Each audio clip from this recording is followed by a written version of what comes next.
What I'm going to do in this module is talk about a couple of case studies, a couple of examples, because that'll help us understand some of the underlying trends that these technologies and the way that they're used bring to mind. Now, I want to emphasize that it's easy to get lost in the case studies, right? Case studies are good ways to think about the way that things are changing and technological complexity, but at the same time, the real complexity arises because the rate of technological change is accelerating across the entire technological frontier, not just in any particular area. So we looked at a couple of videos about robots, which is an area where clearly we're making a lot of progress. We could have looked at augmented cognition systems and done the same thing. We could have looked at some of the things we're going to look at in this set of case studies.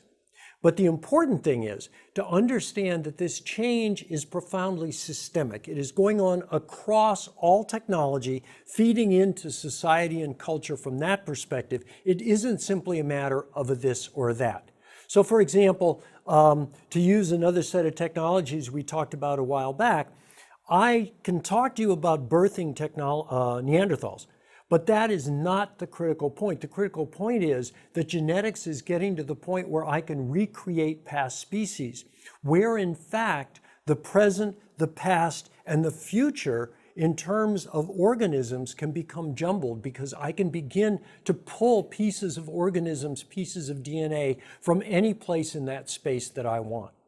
That is an entirely new creative structure, a new design space that we've never had before. And that's what's important, not just birthing the Neanderthal. The headlines go to the Neanderthal. What you want to do is to be able to think about the systemic changes of which the headlines are only the superficial fluff on top. Okay. The second thing is that when you think about these technologies, because all technologies are social as well as physical artifacts, you need to think about who is going to be in charge of them. Who is going to use them? If it starts out as medical, in most cases it won't stay medical. So prosthetics, for example, may start out as medical, but pretty soon they're going to start changing into something very different. They're going to change into computer-brain interfaces that enable remote control of mechanical systems, for example.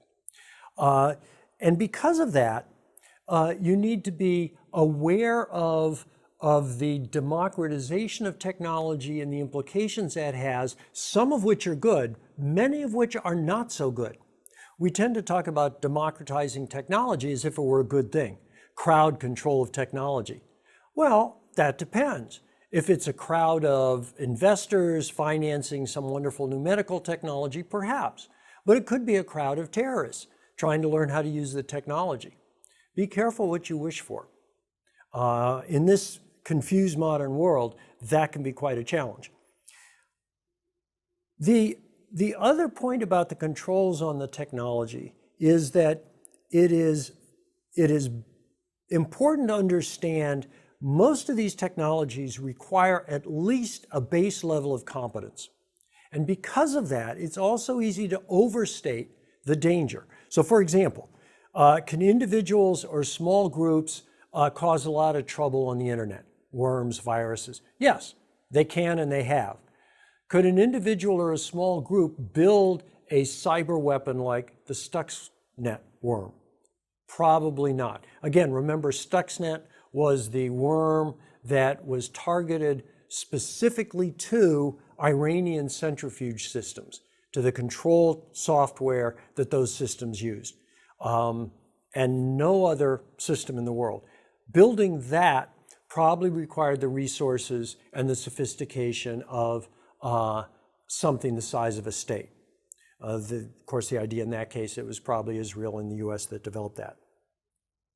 So in most cases, some of this technology is going to be difficult to use by individual terrorists. Bioweapons, for example, are very hard to build, very hard to control. And even if the technology is fairly easy to understand, that is to say, I know how to build a very dangerous virus, using it effectively can be very difficult.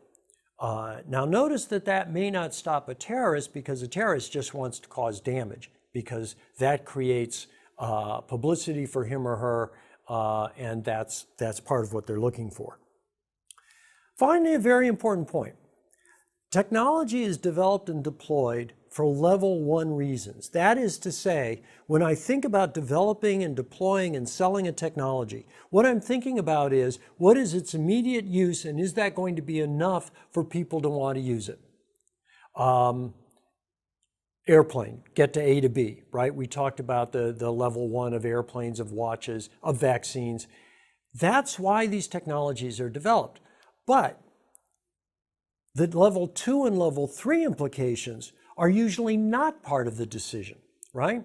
So when I create, for example, a vaccine, I'm thinking of how am I going to help prevent measles or mumps or diphtheria or typhoid. I'm probably not thinking about what is the effect if suddenly I create a bulge of young people in poor economies that are unable to provide them with opportunities. That's simply not part of my equation. It may, in fact, follow from the development of my vaccine, but it's not something I'm going to think about when I build the vaccine, when I deploy the vaccine. Similarly, if I build a military weapon, the question is going to be, how useful is it militarily? The fact that that technology may do very different things once it gets into civil society is not part of the build and deploy decision. So let's look at non-lethal weapons. Non-lethal weapons include everything from rubber bullets and beanbags, tear gas, pepper gas, ray weapons, the truck-mounted microwave active denial system is a large ray that is mounted, microwave ray that is mounted on a truck that can disperse crowds very effectively, because it causes an intense burning sensation. It only penetrates about a 64th of an inch under the skin, doesn't hurt the eyes, but it creates an intense burning sensation and disperses crowds very nicely. Now, with all of these technologies, remember that they are called non-lethal, which means that in most cases, they are non-lethal. But many of them, under certain circumstances, with certain people, can be lethal. So tasers, for example, which are used in domestic law enforcement in the United States, are non-lethal weapons. But if somebody has a weak heart and they're high on cocaine, for example, you can cause death, not because the weapon is lethal, but because under those circumstances, it causes an overload, and it's lethal given that person and the condition they're in. So non-lethal, remember that that's a general term and not a complete description of what can happen. Other types of non-lethals are tasers, acoustic weapons. These can be very sophisticated. There's a lot of research going on low frequency sound, which in essence can distort certain patterns in the brain and cause nausea and disorientation. It can be something as simple as playing a song over and over and over again at very loud volume, which eventually, as with parents and kids, drives the target audience crazy. This was used in Waco, Texas, a couple of years ago, if you'll remember, in that law enforcement incident. And cyber, of course, can be non-lethal. Now, one of the things to think about is, why is non-lethal showing up in a discussion of military activities? This goes back to context. It used to be that a military primarily did combat things. In Vietnam, for example, the military in the United States was trained in combat. They weren't expected to do policing operations. So the use of non-lethal weapons was not going to be an issue. I mean, let's take the question of crowd control. In a combat situation, the way you manage crowd control is by using a machine gun. But if you're in a counterinsurgency environment, if you're in a policing situation where what you're trying to do is maintain order, then you have a very different challenge.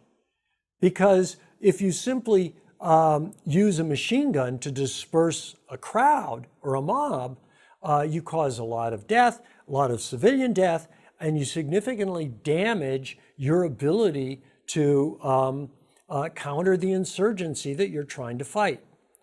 So something like a ray weapon, the active denial system, is used precisely because what the militaries do today is not the same as what the militaries did 30 or 40 years ago. So the interaction between context, technology, mission continues to be critical in looking at the technologies that are involved. But non-lethal weapons in particular are not easily handled under the laws of war. For example, the laws of war prevent me from deliberately targeting civilian populations. That's a violation of the laws of war. But suppose I'm targeting them to save them, right? So suppose I have a mob coming at me and there's a few bad guys in the mob, and what I want to do is I want to fire the active denial system directly at the crowd so that I can disperse it, and that means that I don't have to shoot anybody, which, given the crowd, would be cause potentially a lot of significant civilian death. Well, the problem is that under the laws of war, if that is a weapon, I am not entitled, I am not allowed to target civilians. So I can't deliberately point the active denial system at the civilians because I'm targeting them.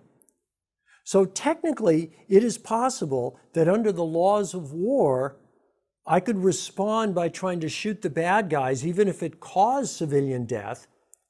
And that would be preferable, under the laws of war, to using a weapon like the active denial system to disperse the crowd so that I can, for example, pick out the bad guys and only go after them.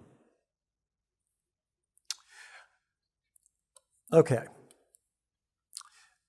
The issues that arise when you move away from the traditional combat mission are going to get more and more complex, and the technology mix is going to get more complex. And the reason is that more and more of the world is developing towards a sort of neo-medieval perspective rather than a simple state-to-state action perspective. State-to-state may still occur. If, for example, China and Russia were to get into a tussle over some of the land near their common border, that would be a state-to-state action. But more and more, what countries are involved in involves non-state actors or involves cases where the states are so weak that they are, in fact, doing a combination of policing, counterinsurgency, and traditional combat. This is, for example, the situation that the French face in Mali when they went into Mali to try to control the Islamic jihadists there. This is the situation that the U.S. faced in Afghanistan. We were not fighting Afghanistan. It was not state to state. It was a very complex mixture of non-state actors that were involved. And you can think about these technologies by developing things like the reduced lethality compass, which would give you ways of thinking about weapons that you could use. Non-discriminating and lethal tend to be combat weapons. More and more we're trying to develop discriminating, but this is the reign of combat weapons. Here is where you begin to deploy non-lethals. But notice that what you've done here is very important. This is a lethal to non-lethal scale, but this tends to be traditional combat, and this tends to be policing. So what this does is this reflects different missions, different social and cultural environments within which the weapons are deployed. Training people to be able to understand this kind of complex topography is very, very difficult. It requires a very high level of professionalism in a military to be able to manage this kind of scale.